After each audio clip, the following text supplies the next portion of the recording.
வணக்கம். இது ஐபிசி தமிழின் இன்றைய பிரதான செய்திகள். முதலில் தலைப்புச் செய்திகள். தமிழ் பொது வேட்பாளர் என்பது அரசியல் சூழ்ச்சி, சாணக்கியன் காட்டம்.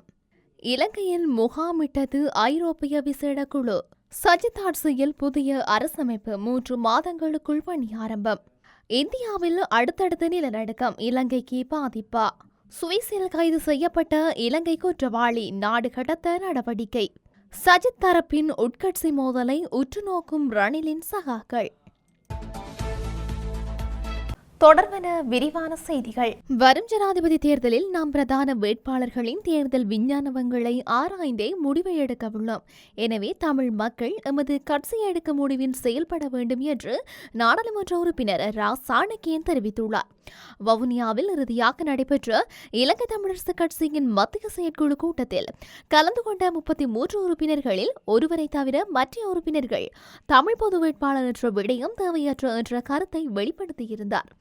இவ்வாறான நிலையில் கட்சி உறுப்பினர்கள் எந்தவொரு வேட்பாளரையும் ஆதரிக்கும் வகையில் கூட்டங்களில் கலந்து கொள்வதை தவிர்த்தல் வேண்டும். ஏனெனில் தமிழரசு கட்சியின் மத்திய செயற்குழு உறுப்பினர் ஒருவர் ஜனாதிபதி தேர்தலில் போட்டியிடுவதால் கட்சி உறுப்பினர்களிடையே குழப்ப நிலை உருவாகலாம். நாம் கட்சி ரீதியாக தமிழ் பொது வேட்பாளருக்கு ஆதரிப்பதாக எதுவித கருத்தும் இதுவரை வெளியிடவில்லை என்றார். ஐரோப்பிய ஒன்றியத்தின் தேர்தல் கண்காணிப்பு குழுவின் சார்பில் ஒரு பிரதி தலைமை கண்காணிப்பாளர் மற்றும் 9 தேர்தல் நிபுணர்கள் அடங்கிய குழு கடந்த 13ஆம் தேதி கொழும்புக்கு அனுப்பி வைக்கப்பட்டுள்ளதாகவும் 26 நீண்டகால கண்காணிப்பாளர்கள் கண்காணிப்பு பணிகளில் ஈடுபட உள்ளதாகவும் ஐரோப்பிய ஒன்றியம் அறிவித்துள்ளது. இந்த குழுவினர் தேர்தல் பிரச்சாரங்கள் தொடர்பில் கண்காணிப்புகளை மேற்கொள்வதாக நாடு முழுவதும் அனுப்பி வைக்கப்பட உள்ளதாகவும் அதன் பிறகு தேர்தல் வாரத்தில் 32 குறுகிய கால கண்காணிப்பாளர்கள் கண்காணிப்பு பணிகளை வலுப்படுத்துவார்கள் என்றும் இவர்கள் தேர்தல் செயல்முறை முடியும் வரை நாட்டில் கடமையில் ஈடுபடுவார்கள் என்றும் ஐரோப்பிய ஒன்றியம் அறிவித்திருக்கின்றது. இது தொடர்பில் ஐரோப்பிய ஒன்றியத்தின் அறிக்கையில் தெரிவிக்கப்பட்டுள்ளதாவது, இலங்கையின் வெளிப்படையான அழைப்பின் பேரில் ஐரோப்பிய ஒன்றியத்தின் தேர்தல் கண்காணிப்பு பணிக்குழாம் ஒரு தலைமை பார்வையாளரால் வழிநடத்தப்படும். இந்த கண்காணிப்பு குழு வெவ்வேறு குழுக்களை கொண்டுள்ளது. தேர்தல் கண்காணிப்பு தொடர்பான ஐரோப்பிய ஒன்றிய முறைமைக்கு இணங்க தூதுக்குழு பூர்வாங்க அறிக்கையை வெளியிடும் மற்றும் தேர்தலுக்கு பிறகு கொழும்பில் செய்தியாளர் மாநாட்டை நடத்தும்.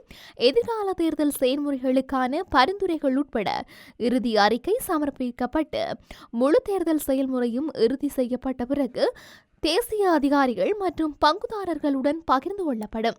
சஜித் பிரேமதாச தலைமையிலான ஐக்கிய மக்கள் கூட்டணி ஆட்சியின் கீழ் புதிய அரசமைப்பு இயற்றப்படும் என ஐக்கிய மக்கள் சக்தியின் நிறைவேற்று பணிப்பாளரும் முன்னாள் ராஜாங்க அமைச்சருமான சட்டத்தரணி அஜித் பி பெரேரா தெரிவித்துள்ளார். புதிய அரசு அமைப்பு பெற்று முதல் 3 மாதங்களுக்குள் இதற்குரிய பணி ஆரம்பிக்கப்பட்டு விரைவில் அது முடிக்கப்படும் எனவும் அவர் கூறினார்.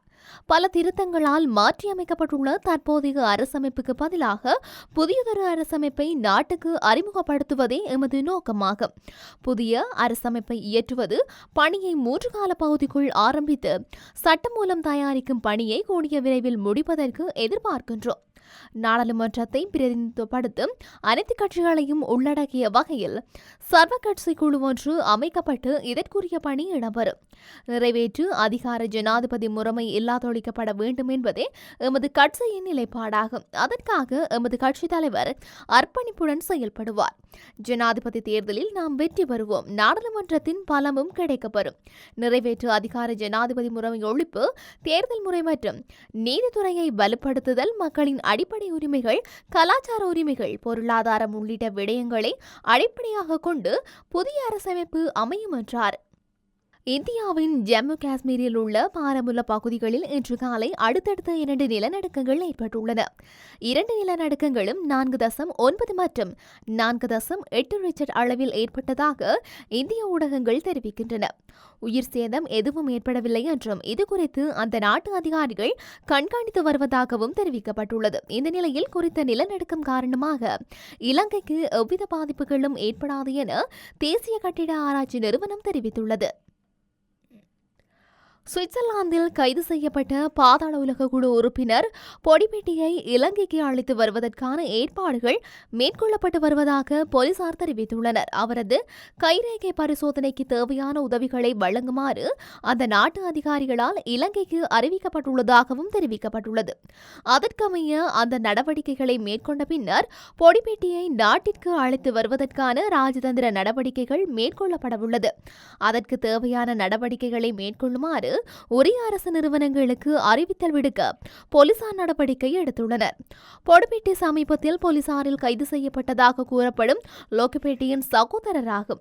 கிளப் வசந்த கொலைகளை லோக்குபெட்டியினால் திட்டமிடப்பட்டதாக செய்திகள் வெளிவந்தன. இதேவேளை போதைப்பொருள் கடத்தல்காரர்கள், பாதாள உலக குழு தலைவர்கள் உள்ளிட்ட 168 குற்றவாளிகள் பல்வேறு நாடுகளில் தலைமறைவாகி குற்ற செயல்களில் ஈடுபட்டு வரும் நிலையில் அவர்களை கைது செய்ய சர்வதேச போலீசாரிடம் சிவப்பு பிடியாணை பெற்றுள்ளதாக போலீசார் தெரிவிக்கின்றனர். அதில் பெரும்பாலான குற்றவாளிகள் துபாயில் பதுங்கியிருப்பதாக தகவல்கள் வெளியாகியுள்ளன. எதிர்வரும் ஜனாதிபதி தேர்தலை இலக்கு வைத்த கட்சி தாவல்கள் என்பது தற்போது தீவிரமடைந்துள்ளன. இதன் காரணமாக உள்ளக கட்சி ரீதியிலான பிளவுகள் வலுப்பெற்று வருவதை காண முடிகின்றது. இதற்கமைய ஐக்கிய மக்கள் சக்தியின் பக்கம் அரசியலின் கண்ணோட்டம் திரும்பியுள்ளது. நேற்றைய தினம் முன்னாள் அமைச்சரும் ஜனாதிபதியின் ஆலோசகர்களில் ஒருவருமான மன்சூர் நாணயக்கார ஐக்கிய மக்கள் சக்தியின் மேலும் 5 நாடாளுமன்ற உறுப்பினர்கள் ஜனாதிபதி ரணில் விக்ரமசிங்கவுடன் இணைந்து கொள்வார்கள் என பகிரங்க கருத்தை படுத்தியிருந்தார். இந்த விடயமானது சஜித் தரப்புக்கு பின்னடைவாகுமா என்பதை பொறுத்திருந்து பார்க்க வேண்டும்.